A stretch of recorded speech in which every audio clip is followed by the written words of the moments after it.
Alhamdulillah, syukrulillah, wala haula wala quwata illa billah. Asyhadu an la ilaha illallah wahdahu la syarikalah.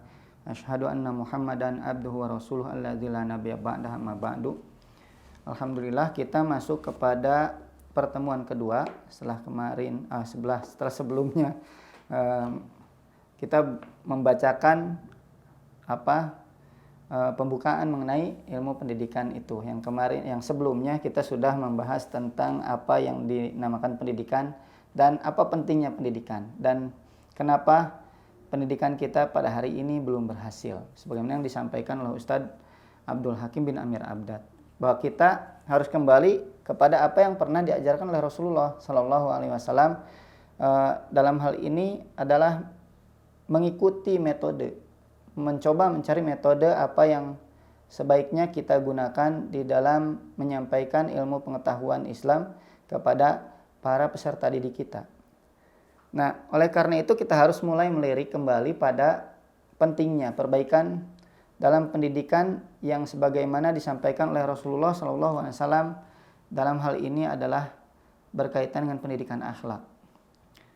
Sebagaimana telah ditanamkan oleh Islam sejak Nabi Muhammad SAW diutus ke tengah-tengah manusia, yang kemudian beliau ajarkan kepada para sahabatnya radhiyallahu anhum untuk diaplikasikan di dalam kehidupan mereka sehari-hari, sebagaimana Nabi SAW pun melakukannya. Berarti salah satu caranya adalah dengan melalui kegiatan pendidikan, karena ada yang berpendapat hancur atau rusaknya kehidupan pada hari ini tidak lain dan tidak bukan itu berasal dari kerancuan dan kerusakan pendidikan di seluruh dunia. Mau apakah itu rusaknya dalam masalah tauhid yang pertama kali gitu ya, mau rusaknya dunia ini seperti misalkan negara kita dalam masalah ekonomi, bahkan merambah seluruh dunia, apakah politiknya, banyaknya korupsi, banyaknya kejahatan-kejahatan, pembunuhan, pemerkosaan dan lain sebagainya, itu dikembalikan kepada pendidikan. Seluruhnya adalah masalah pendidikan. Jadi pendidikan yang harus menanggung hal itu. Dan hal ini juga harus dilaksanakan oleh para pendidik itu sendiri. Yang mengajarkannya harus seperti Nabi Muhammad SAW mengajarkan ilmu agama yang beliau terima dari wahyu-wahyunya itu di hadapan para sahabatnya radhiyallahu anhum.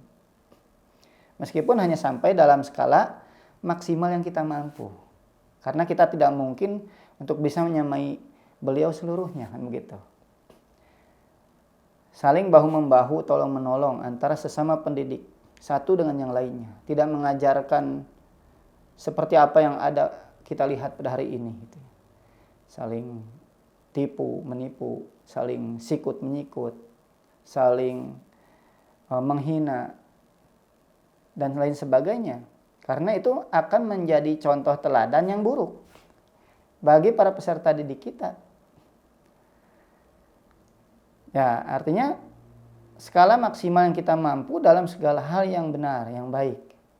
Mengingat keterbatasan kita sebagai manusia, memang akhlak kita tidak akan sampai kepada tingkat akhlak Al-Quran sebagaimana Nabi kita Muhammad SAW secara mutlak. Hal ini berdasarkan riwayat yang disampaikan oleh istri beliau, Ummul Mukminin radhiyallahu anha, bahwa khuluquhul Quran, akhlak Nabi adalah Al-Quran. Berarti kalau kita ingin melihat akhlak beliau, ya baca Al-Quran, gitu ya. Wa akhlak Rasulullah itu adalah Al-Quran. Selain itu kita juga dapat membaca dari apa yang Allah Jalla Jalaluhu sampaikan di dalam firman-Nya. Wa innaka la'ala khuluqin azim. Dan sesungguhnya kamu, wahai Rasulullah, benar-benar berbudi pekerti yang agung. Gitu. Dalam Quran surat Al-Qalam ayat keempat.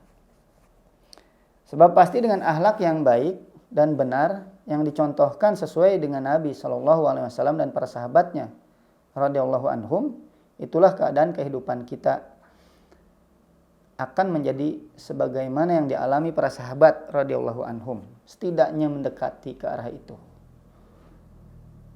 Yang pada masa jahiliyah kehidupan mereka penuh dengan kerusakan, tetapi Kemudian setelah datangnya Islam, datangnya Nabi Rasulullah SAW mengajarkan adab dan akhlaknya. Kehidupan yang tadinya jahiliyah itu berubah penuh dengan keamanan, keselamatan, kemakmuran. Bahkan bukan hanya di dunia ini, bahkan sampai kepada di akhirat. Nah, untuk memperbaiki pendidikan akhlak, untuk memberikan pendidikan akhlak kepada para peserta didik kita, kepada generasi-generasi berikut setelah kita, atau kepada sesama kita, kita juga harus mengetahui terlebih dahulu apa yang dimaksud dengan akhlak itu. Sebab untuk mengajarkan sesuatu, ya kita dituntut untuk mengetahui terlebih dahulu sesuatu itu. Gitu ya, apa yang ingin kita ajarkan tadi? Al ilmu qabla al qauli wal amal, gitu kan? Ada babnya seperti itu. Ilmu dulu sebelum beramal. Makanya untuk mengajarkan apa itu akhlak, kita juga harus mengetahui yang dimaksud dengan akhlak tadi. Agar mencapai tujuan dari pendidikan yang dimaksud, yang diinginkan dengan tepat, dengan memuaskan. Agar mengajarkan kepada manusia berhasil. Berarti kita juga harus mengetahui cara di dalam menyampaikannya itu. Selain sudah mengetahui akhlak itu apa tadi, kita juga harus tahu bagaimana cara menyampaikannya kepada orang lain. Cara yang paling baik, cara yang paling benar, yang bagaimana yang harus kita pilih, yang bagaimana yang harus kita gunakan untuk mengajarkan ilmu yang ingin kita sampaikan setelah kita mendalaminya dan mengamalkannya, agar pendidikan kita menjadi pendidikan yang berhasil di dalam mencapai tujuan yang diinginkan. Setelah mengetahui apa yang dimaksud dengan akhlak, kita juga harus mengetahui bagaimana cara mengajarkan akhlak yang baik tadi kepada peserta didik, kepada semua usia, dari mulai usia anak kecil sampai kepada usia dewasa, gitu ya, mahasiswa yang setara dengan kita. Mungkin ada orang tua yang memang pendidikannya zaman dulu belum sampai kepada taraf pendidikan agama Islam, kita ajari. Dan seperti itu, masa jahiliyah juga banyak orang tua yang belum berakhlak Islam kan gitu ya. Maka diajarkan oleh Nabi dan para sahabatnya. Sehingga pendidikan tadi berhasil mengakar di dalam diri para peserta didik kita, di dalam diri kita semua, di dalam seluruh anggota masyarakat kita yang akan menjadi bagian dari penggerak bangsa kita itu.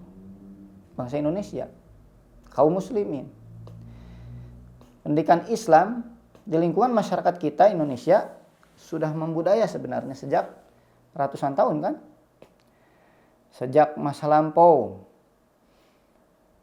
Banyak cara-cara mengajarkan ajaran Islam yang kita dapati hari ini. Tetapi kita pilih, kita cari metode yang paling tepat. Dari sejak dulu penyelenggaraannya ada yang bersifat sederhana, ada yang formal, ada non formal kan begitu ya. Pendidikan itu, maka pendidikan itu tadi kembali kepada masalah pendidikan itu merupakan ruang lingkup. Ruang lingkup pendidikan yang kita butuhkan itu. Sedangkan ruang lingkup pendidikan itu tidak hanya di sekolah. Nah, maka Bapak Ibu yang menyaksikan acara ini jangan salah bahwa pendidikan itu bukan hanya di lingkungan lembaga pendidikan yang bernama sekolah. Dari mulai TK, SD, SMP, SMA, perguruan tinggi, bukan hanya itu. Tetapi ruang lingkup pendidikan itu mencakup kepada lingkungan keluarga, sekolah dan masyarakat. Bahkan lingkungan kerja diantaranya itu adalah ruang lingkup pendidikan, lingkungan pendidikan. Jadi itu semuanya dinamakan sebagai lingkungan pendidikan. Maka di antara pengaruh yang paling kuat pendidikan terhadap anak-anak kita, putra-putri kita, itu adalah lingkungan bermain. Lingkungan bermain di sekitar rumah, lingkungan bermain di dalam keluarga, lingkungan bermain di sekolah, kan begitu. Lingkungan dalam dunia kerja. Semuanya itu mempengaruhi sangat besar terhadap sikap-sikap keteladanan, perubahan sikap-sikap anak-anak kita nanti ke depannya seperti apa. Dan di antara yang paling penting adalah yang dapat mengakar itu nanti harus berawal dari lingkungan keluarga. Lingkungan pendidikan luar sekolah, yaitu keluarga. Nah, disitulah awal akar bagaimana al-ummahat madrasatul ula. Para ibu itu adalah sekolah yang paling pertama yang akan didapatkan oleh para peserta didik di lingkungan pendidikan. Nah, nanti pendidikan itu bermacam-macam.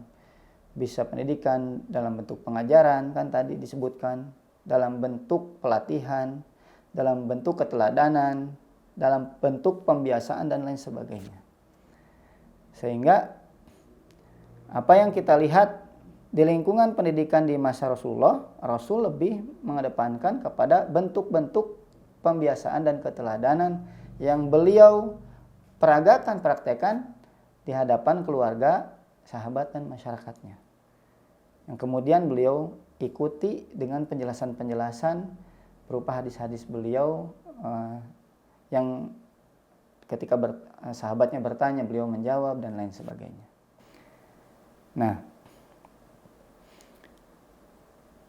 di antara yang ada di kita di Indonesia yang paling penting peranan pendidikan Islam itu diantaranya seperti majelis taklim, kan gitu ya, di masjid-masjid atau madrasah-madrasah yang didirikan oleh para ustadz, kiai dan lain sebagainya. Tetapi itu juga tidak menjadi 100% akan merubah apa yang ada pada anak-anak kita. Mungkin di sekolah-sekolah lembaga-lembaga resmi seperti itu lebih cenderung kepada membekali ilmu pengetahuannya. Tapi nanti yang akan menjadi tonggak yang paling dasar itu adalah contoh keteladanan sebagaimana yang Nabi ajarkan kepada para sahabatnya dalam lingkungan sehari-hari. Yang banyak dalam hal ini anak-anak kita bergaul adalah bersama keluarga di rumah. Teman-temannya di lingkungan bermain juga. Nah, mudah-mudahan dengan pembahasan yang kedua ini yang pendek, tapi insya Allah akan berlanjut, akan mengawali pengetahuan kita tentang bagaimana kita dalam melaksanakan metode pendidikan di seluruh lingkungan pendidikan tadi, baik di lingkungan keluarga, masyarakat, dan sekolah, yang nanti insya Allah akan membekali kita di dalam mendidik putra-putri kita, khususnya keluarga kita di rumah, dan mungkin murid-murid kita yang bagi guru, gitu ya, ibu-ibu guru di sekolah, bapak-bapak guru di sekolah, dan yang lainnya insya Allah. Insya Allah kita akan lanjutkan di lain waktu. Kita akhiri dengan kafaratul majlis. Subhanakallahumma wa bihamdika asyhadu an la ilaha illa anta astaghfiruka wa atubu ilaik. Walhamdulillahirabbil alamin. Wassalamualaikum warahmatullahi wabarakatuh.